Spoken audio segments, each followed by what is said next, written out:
Hello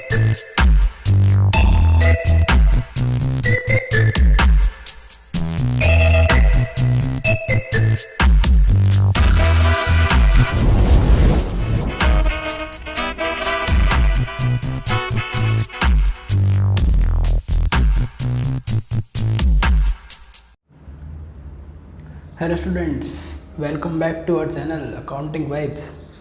students, last class में हमने पढ़ा था पार्टनरशिप अकाउंट्स। हमने उस वीडियो में शुरू किया था अपना पार्टनरशिप अकाउंट वाला चैप्टर। हमने उसमें क्या कवर किया था? उसमें हमने फीचर ऑफ पार्टनरशिप अकाउंट पढ़े थे, राइट्स ऑफ पार्टनर्स पढ़े थे, and we discuss what the partnership business is actually is. So last class में अगर किसी को याद हो तो हमने एक फीचर्स में पॉइंट पढ़ा था एग्रीमेंट। किस किस को याद है पॉइंट? ये एग्रीमेंट पढ़ा था हमने फीचर्स में। क्या होता है पॉइंट? ये बताओ सब। ठीक है। एग्रीमेंट में उन्हें पढ़ा था या तो ये ओरल होता है या ये रिटर्न होता है। ठीक है, किस किस को याद है ये? तो तब मैंने बोला था कि भाई इसको हम एक वीडियो बनाकर डिस्कस कर लेंगे अच्छे से डिटेल में, एग्रीमेंट का मतलब है क्या। और ये काफ़ी इंपॉर्टेंट होता है एग्रीमेंट, और इससे रिलेटेड क्वेश्चंस भी हमको मिलने वाले हैं। न्यूमेरिकल में इसका काफ़ी रोल आएगा, जो प्रैक्टिकल क्वेश्चंस आएंगे आपके पार्टनरशिप के। तो इसको समझ लेते हैं एक बार बेसिकली। अच्छा, एग्रीमेंट पहले समझ लेते हैं। एग्रीमेंट बेसिकली होता क्या है, एक बार रिवाइज कर लेते हैं। लास्ट क्लास में हमने क्या पढ़ा था? इसमें हमने लास्ट क्लास में पढ़ा था 3 पार्टनर्स का हमने एग्जाम्पल लिया था। कितने पार्टनर्स थे हमारे बिजनेस में? 3 पार्टनर्स थे वो। अच्छा, जिसने वो वीडियो नहीं देखी है, आई बटन पर क्लिक करके अभी देखो वीडियो पहले, उसके बाद इस वीडियो को देखना, ठीक है? वरना ये वीडियो समझ नहीं आने वाली है। ये हमने क्या बनाया? 3 पार्टनर्स, ठीक है? ये क्या बनाया हमने? 3 पार्टनर्स। और 3 पार्टनर्स के बीच में पार्टनरशिप बिजनेस तब स्टार्ट होगा तब वो एग्रीमेंट करेंगे अपने बीच में, ठीक है? When they will form an agreement. या तो वो ओरल होगा या रिटर्न होगा, ठीक है? अब प्रेफर क्या किया जाता है? प्रेफर क्या किया जाता है? It is good to have written agreement. Okay, it is better to have written agreement. It is better to have written agreement. Why? We will discuss it later on. थोड़ी देर में भी डिस्कस करते हैं इस चीज़ को हम कि क्यों रिटर्न एग्रीमेंट ही ज़रूरी है। जब ये रिटर्न एग्रीमेंट होता है ना, जब पार्टनर्स रिटर्न एग्रीमेंट कर लेते हैं, तो इस रिटर्न एग्रीमेंट को हम बोलते हैं पार्टनरशिप डीड। क्या बोलते हैं इसको? Partnership deed. ओरल वाले को डीड नहीं बोलते। ओरल वाला तो हो गया आपस में 3 लोग मिले, उन्होंने कुछ आपस में डिस्कशन कर लिया कि ये होगा, ऐसे होगा, पार्टनरशिप ऐसे चलेगी, इतना तू प्रॉफिट रखियो, इतना मैं रखूंगा, इतना ये रख लेगा प्रॉफिट। ये तो एक ओरल एग्रीमेंट हो गया। अब रिटर्न एग्रीमेंट क्या हो गया? रिटर्न एग्रीमेंट क्या होता है कि एक हम नोटेरी के पास जाते हैं, वहाँ से एक स्टैम्प पेपर लेकर आते हैं। किस किसने देखा स्टैम्प पेपर? गूगल पर सर्च कर सकते हैं कि स्टैम्प पेपर क्या होता है। वहाँ 100 रुपये का, 10 रुपये का स्टैम्प पेपर मिलता है हमको। वहाँ ऐसे ऐसे लिख लेते हैं कि ये पार्टनर है, ये है, ये सब लिखा जाता है। तो इसको क्या बोलते हैं? Partnership deed. इस रिटर्न पेपर को, इस डॉक्यूमेंट को क्या बोलते हैं? Partnership deed. इस डॉक्यूमेंट को हम बोलेंगे पार्टनरशिप डीड, ठीक है? याद रखेंगे सब स्टूडेंट इसको। लिखो इसको मेरे साथ, लिखो partnership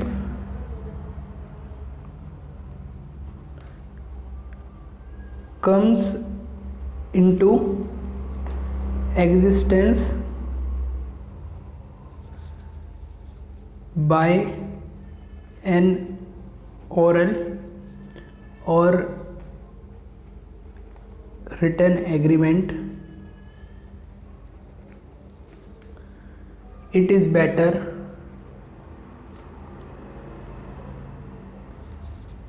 to have written agreement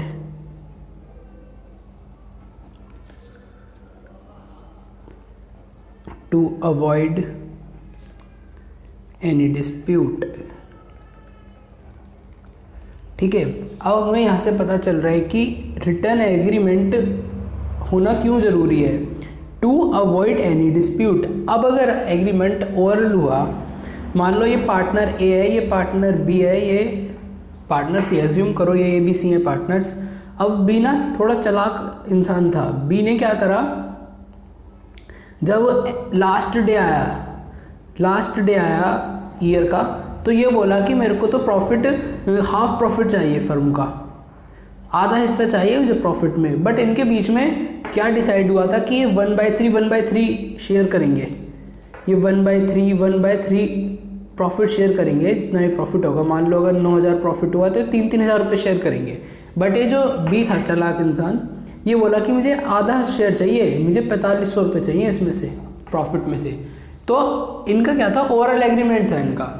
तो ये बी, ए और सी क्या करें, इनको लड़ने लगा, ये गुंडा इंसान था तो इसको देना पड़ा।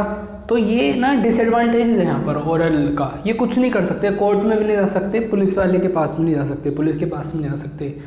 ठीक है, ये तो इनका डिसएडवांटेज हो गया ओरल का, ओरल एग्रीमेंट करने का। अगर अब इन तीनों ने रिटर्न एग्रीमेंट किया होता तो ना वहाँ डीड में लिख गया होता, नोटेरी के पास लिख गया होता, ये लीगल डॉक्यूमेंट बन जाता कि 1/3 एंड 1/3 ही प्रॉफिट शेयरिंग होगा इनके बीच में। तो ये फिर बी कुछ नहीं कर सकता था, बी ये कुछ नहीं कर सकता था, ये 1/2 प्रॉफिट की डिमांड नहीं कर सकता था बी। ठीक है, तो इसलिए फ़ायदा होता है कि रिटर्न एग्रीमेंट बनाना ज़रूरी होता है, जिससे कि फ्यूचर में कोई डिस्प्यूट क्रिएट ना हो। ठीक है, अब एग्रीमेंट तो बन गया, एग्रीमेंट में हम क्या क्या लिख सकते हैं, क्या लिखना ज़रूरी होता है हमें एग्रीमेंट में। कुछ पॉइंट्स हैं बेसिकली, उनको मैं लिखता हूँ क्या क्या ज़रूरी होता है। क्लॉजेस क्या हो सकते हैं, clauses of partnership deed, partnership deed के क्लॉजेस क्या होंगे। फर्स्ट कुछ इंपॉर्टेंट क्लॉजेस बता रहा हूँ, वैसे काफ़ी सारे इंपॉर्टेंट क्लॉजेस और कुछ भी हो सकता है क्लॉज, ऐसा कोई रिटर्न नहीं है कि यही क्लॉज होगा, बट कुछ इंपॉर्टेंट क्लॉजेस हैं वो मैं यहाँ पे लिखवा रहा हूँ आपको। बेसिकली हम डिस्क्रिप्शन लिखेंगे, पार्टनरशिप डीड में हम लिखेंगे description of the partners, description of the partners, partners के नेम इसमें आएंगे, इनके एड्रेस आएंगे यहाँ पर। अदर हम इसमें लिख सकते हैं description of partnership firm, firm आपकी कहाँ पर है और उसका नेम क्या पर है, कहाँ है, मतलब बेसिकली इसमें नेम आता है, इसमें नेम आएगा, नेम ऑफ द पार्टनर्स, इसमें नेम ऑफ द फर्म आएगा, प्लेस ऑफ बिजनेस, फर्म आपकी कहाँ पर है, आप बिजनेस कहाँ पर कर रहे हैं रन अपना, कैपिटल कंट्रीब्यूशन, पार्टनर्स कितनी कितनी कैपिटल लेकर आ रहे हैं, profit sharing ratio, profit sharing ratio क्या होगी, जितना प्रॉफिट होगा वो किस रेशो में डिस्ट्रीब्यूट होगा।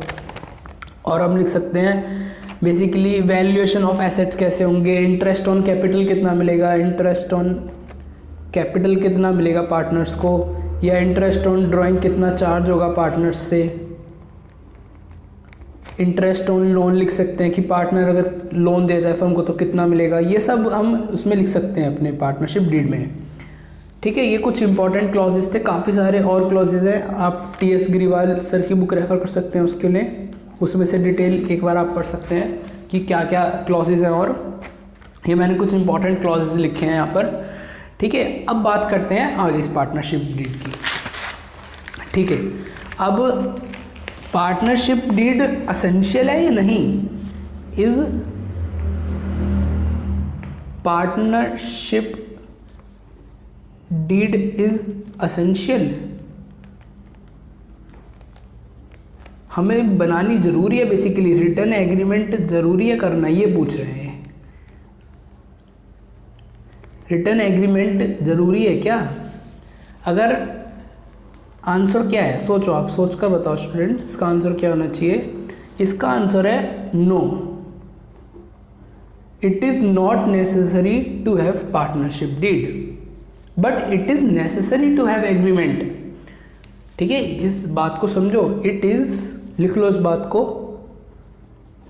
It is not necessary to have partnership deed, but it is necessary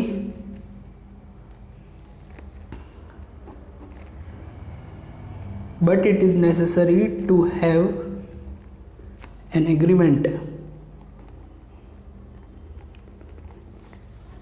ठीक है, ओरल एग्रीमेंट तो रिक्वायर्ड है, जरूरी नहीं है कि रिटर्न एग्रीमेंट ना हो।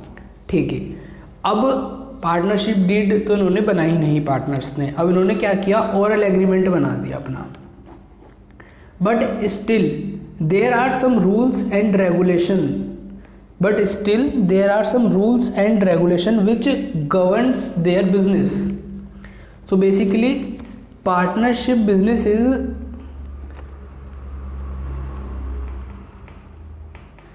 Governs by the Indian Partnership Act,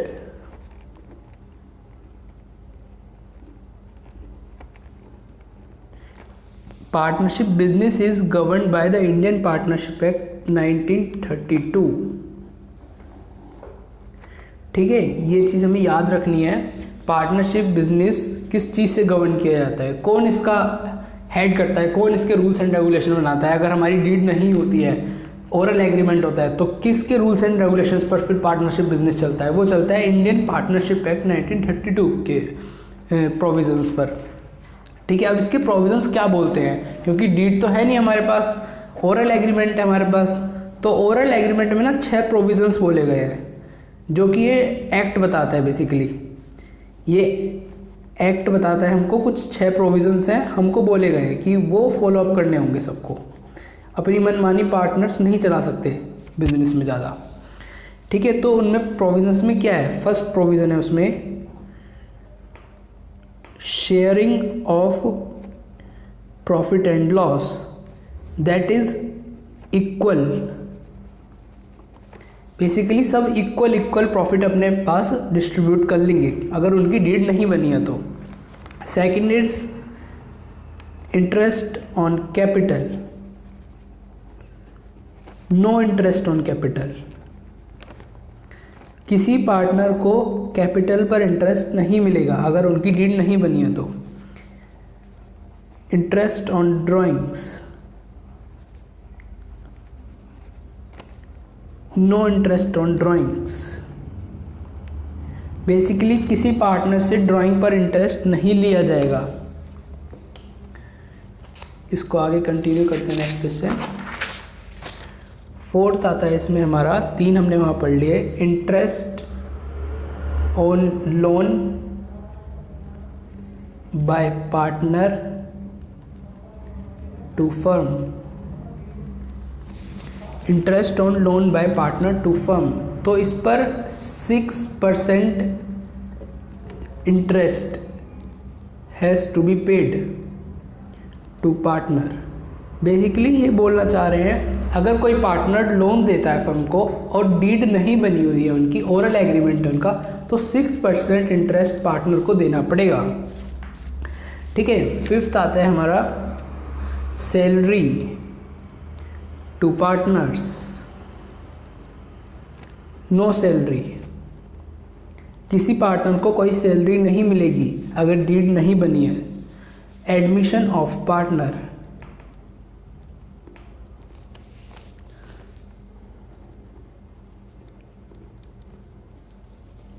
लिखो उसमें new partner can't be admitted unless all the partners, ये बात हमने फर्स्ट डे पढ़ी थी, किस किस को याद है। No new partner can't be admitted unless all the partner agreed.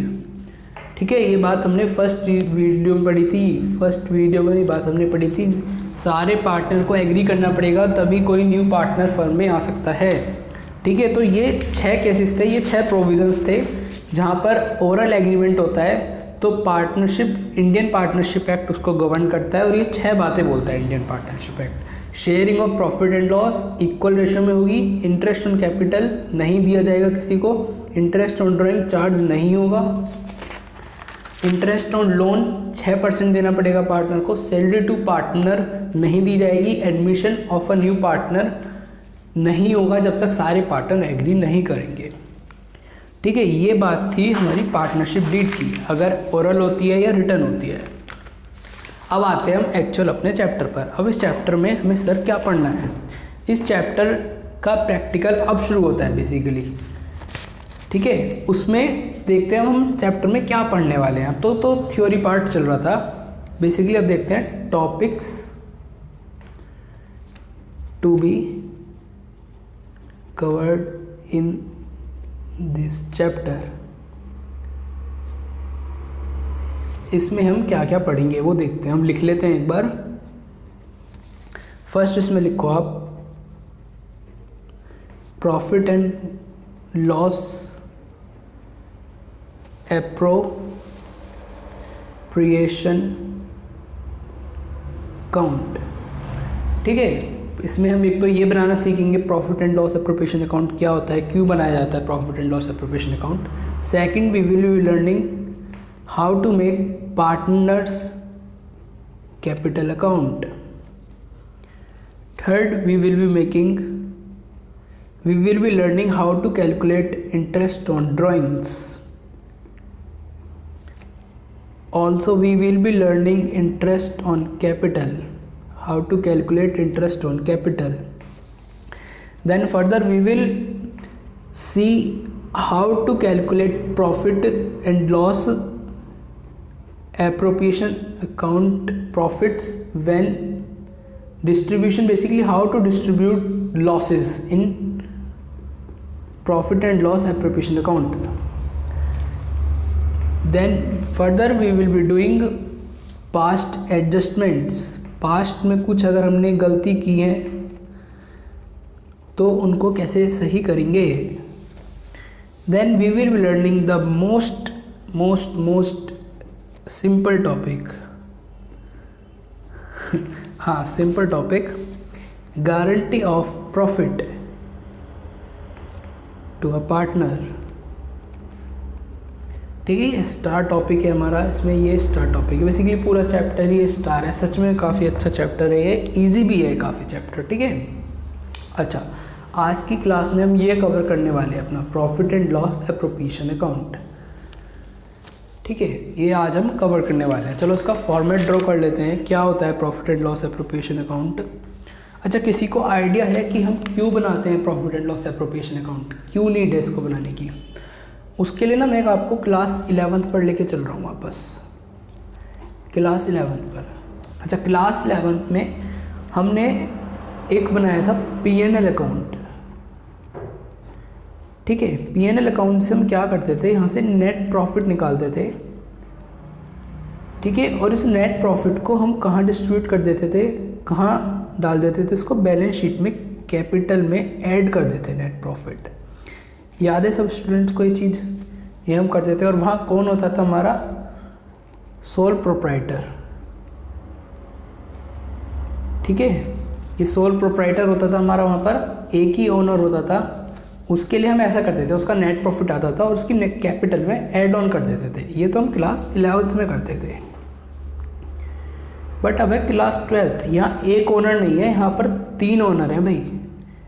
हमने पढ़ा आज ही अभी, यहाँ एक बिजनेस अर्न नहीं कर रहे हैं, 3 बिजनेस चला रहे हैं 3 लोग। अब P&L अकाउंट हम इनका भी बनाते होंगे, इस बिज़नेस का भी, और यहाँ से भी नेट प्रॉफिट हमारा आता होगा। बट आप ये बताओ, कैपिटल भी तीनों ने लगा रखी है हमारे पास, ये बैलेंस शीट बना दी मैंने इनकी। तो इस नेट प्रॉफिट को डिस्ट्रीब्यूट कैसे करें, इस नेट प्रॉफिट को तीनों को आपस में डिस्ट्रीब्यूट कैसे करें। यहाँ तो एक ओनर होता था तो सारा नेट प्रॉफिट हमने उसमें ऐड कर दिया। बट यहाँ कैसे करें, ये मेन प्रॉब्लम आती है हमको पार्टनरशिप बिजनेस में। तो इस प्रॉफिट को डिस्ट्रीब्यूट करने के लिए, इस प्रॉफिट को सही तरीके से डिस्ट्रीब्यूट करने के लिए हमें P&L एप्रोप्रिएशन अकाउंट बनाना पड़ता है। ठीक है, अभी कोई आपसे पूछे कि P&L एप्रोप्रिएशन अकाउंट क्यों बनाते हैं, तो आप उसको ये चीज़ समझाइए कि इसलिए ज़रूरत पड़ती है P&L एप्रोप्रिएशन अकाउंट बनाने के लिए। ठीक है, आई होप यू अंडरस्टैंड कि P&L एप्रोप्रिएशन अकाउंट क्यों बनाते हैं। चलो उसके फॉर्मेट पर चलते हैं कि P&L appropriation account, P&L appropriation account बहुत बार बोल दिया मैंने, इसको समझते हैं, इसका फॉर्मेट समझते हैं। इसको ड्रॉ कर लीजिए आप अपने साथ। इसमें लिखेंगे हम profit and loss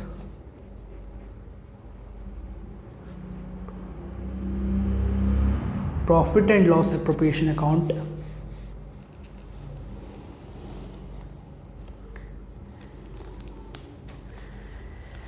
Basically we will be forming the T shape, that ledgers we form in class 11th. So here we will be writing by net profit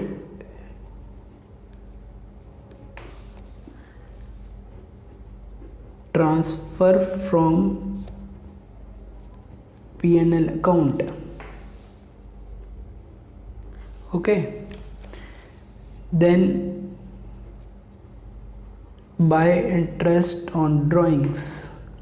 इसको भी नोट कर लो, बाद में इसको समझते हैं अच्छे से कि ऐसा क्यों आ रहा है। यहाँ पर मैं 3 पार्ट में ले रहा हूँ अपने ABC, ऐसा क्यों आ रहा है इसको हम आराम से समझेंगे। ठीक है, 2 interest on capital,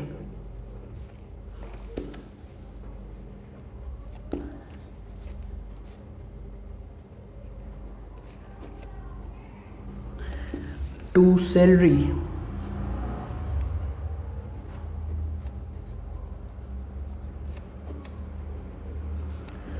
to commission,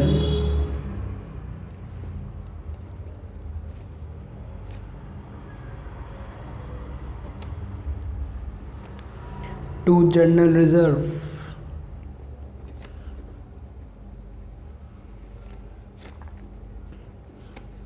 and the balance to balance profit transferred to partners capital account. The balance remaining profit is transferred to partners capital account. Basically A B C। अभी शायद आपको समझ नहीं आया क्या करा रहा हूँ मैं, क्या लिख रहा हूँ, बट इसको नोट करते रहिए आप। अभी समझाता हूँ थोड़ी देर में इसको कि क्या हो रहा है यहाँ पर एक्चुअली। ठीक है, ये डबल लाइन और ये क्लोज, समझ आया? नोट कर लिया सबने? ठीक है, नोट कर लिया होगा सबने अब तक। चलो समझते हैं कि यहाँ पर हो क्या रहा है। जैसे कि लास्ट मैंने स्लाइड पर डिस्कस किया था, यहाँ क्या हो रहा था, हम P&L से प्रॉफिट डिस्ट्रीब्यूट करना था हमें बैलेंस शीट में। ठीक है, बट इस प्रॉफिट को हम डायरेक्ट डिस्ट्रीब्यूट नहीं कर सकते, तो इसके बीच में in between P&L and balance sheet we are preparing our P&L appropriation account. इसके बीच में in the between of P&L and balance sheet we are preparing our P&L appropriation account. So we are transferring by net profit transfer from P&L account. तो ये वाला profit हम P&L account में transfer कर रहे हैं। होप ये आपको समझ आया कि यहाँ पर क्यों लिखा मैंने। ठीक है, अब ये क्रेडिट साइड क्यों लिखा प्रॉफिट। P&L एप्रोप्रिएशन अकाउंट का जो नेचर होता है वो नॉमिनल नेचर होता है। ठीक है, नॉमिनल नेचर होता है ये। ठीक है, ये चीज़ समझने की शायद मेरे को ज़रूरत नहीं है कि नॉमिनल अकाउंट्स क्या होते हैं। 11th में आप लोगों ने अच्छे से पढ़ा होगा। All expenses and losses are debit in the nominal accounts and all incomes and profit are credited. So profit है तो मैं इसको क्रेडिट कर रहा हूँ नॉमिनल अकाउंट में। ठीक है, एंड देखो ये क्या हो रहा है यहाँ पर, interest on capital. Interest on capital क्या है हमारा, एप्रोप्रिएशन टू प्रॉफिट है। प्रॉफिट में से हमें इंटरेस्ट ऑन कैपिटल देना है पार्टनर को। पार्टनर को अगर हम सैलरी देंगे तो इसी प्रॉफिट में से देंगे, पार्टनर को कमीशन देंगे तो इस प्रॉफिट में से देंगे। कुछ पैसा कभी कभी क्वेश्चन बोलता है कि जनरल रिजर्व में भी डालना होता है हमें, तो इसी प्रॉफिट में से हम जनरल रिजर्व में पैसा डालेंगे और जिस भी पार्टनर ने फर्म में से ड्राइंग की हुई है वो इंटरेस्ट लेकर आएगा तो यहाँ एड ऑन कर देंगे हम, ठीक है। And balance profit we will transfer to capital account.